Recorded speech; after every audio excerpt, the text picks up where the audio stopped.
Hi, Alenka. Hello, Kristen. Welcome to you. Thank you for having me. So, I'm going to just ask you a few questions. Thanks for being the first person on Welcome to You. And we are coming live in this recording, we're live from Tasmania, and it's the new moon today, and it's the midwinter time of the year, so it's the 18th of June, I think, today. And this is our first recording on Welcome to You. So welcome. Thank you.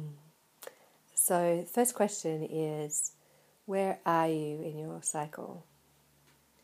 In my menstrual cycle, I'm at day 2. And in my life cycle, I'm in mother, but soon I feel to be heading into Marga. So possibly I'm a maiden Marga, if you like. And we're at the bottom of the wheel in terms of the year, so it's nearly midwinter. So I'm very midwinterish. Can you tell us about how you're experiencing that? Like the maiden Marga, like what that means for you, and a bit more about that. I feel like the maiden Marga is the woman who is feeling her mothering becoming less intensive, let's say. I mean, I'm deep in my mothering, and I will be for a long time yet. But I feel, because my children are not, my youngest is 6, so he's out of that little baby stage, that little child stage that's very, very draining. He's got a bit more of himself now, so he's not drawing on me so much anymore. So I feel that looking outwards to the world again, rather than just looking inwards to the home and the family, even though there's still lots of that going on. But just the beginnings of looking out onto the world and the thinking about what I'm going to do next, which is quite hard to do when you've got little ones at home. And how are you experiencing your menstrual cycle with the season? Like, how does that line up for you? Well, it's very intense being on day 2 and dark moon and the bottom of the year, like the bottom of the wheel to midwinter. It's quite intensive, but it's very lovely to be here in Tassie, at the bottom of the world, bottom of the wheel, bottom of the world, bottom of my cycle. It feels very like we haven't left the house in days. And it's so still. It's beautiful. And I had an insight into that difference between what comes when you're bleeding and how it is when you're ovulating. You know, they say when you're ovulating, you're kind of at your most articulate and your most witty and snappy. And it sort of feels like perhaps that when you're bleeding, you shouldn't be those things, or you should be the opposite of those things, but I don't think it's exactly like that. I think that when you're bleeding, what comes is, it's more, there's a depth in the sharing that comes. So you can still be quite articulate and you can still be quite engaged on that level, but what comes is so rich and so deep. Whereas when you're ovulating, it might be a bit more fun and frivolous or something, I don't know. Perhaps.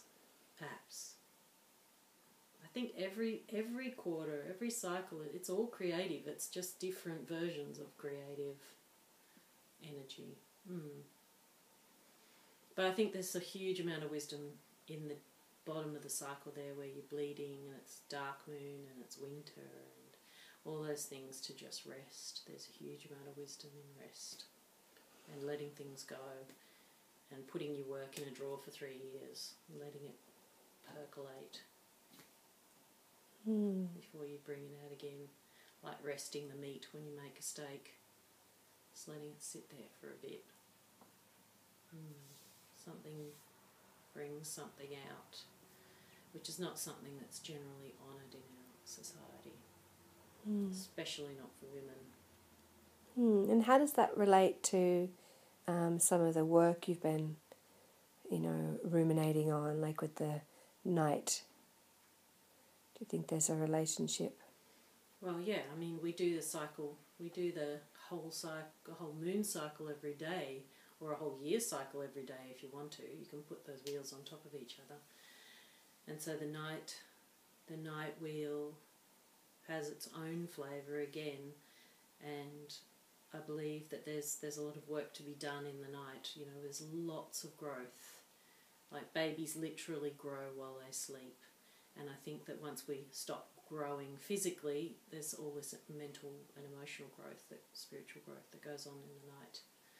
So sleeping really well is incredibly essential for our mental health and our well-being. And, what I've learned recently is how you sleep is really got a lot to do with how you have a day. So the more strongly you can come into your day, the more easily you can leave at night. But if you never quite come in the daytime, it's much harder to leave at night. So just interesting things to think about. And I love sleep because I can't be advertised to. That's another thing I really love about sleep. It's the only place that they've managed not to advertise to us. I just feel like the world is constantly advertising to us. And I get really overwhelmed and bored with it. My little boy the other day said, we were in the car, and he said, what wouldn't it be like if there were no signs? And I just went, yeah, what would it be like? Wouldn't that be wonderful? Like no big pictures on buses or, it's so visually noisy, our world. It's nice to be in Tassie. It's a bit less visually noisy. It's so peaceful out there. I'm looking at these beautiful birds sitting at the top of those trees. There's a whole bunch of them. I think they're parrots. Thank you, Pleasure. Alenka. Is there anything of significance you'd like to share in conclusion? In conclusion, rest more than you think necessary.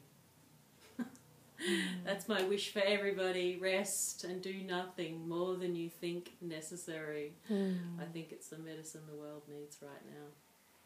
Rest, rest, rest. Thank you. Pleasure.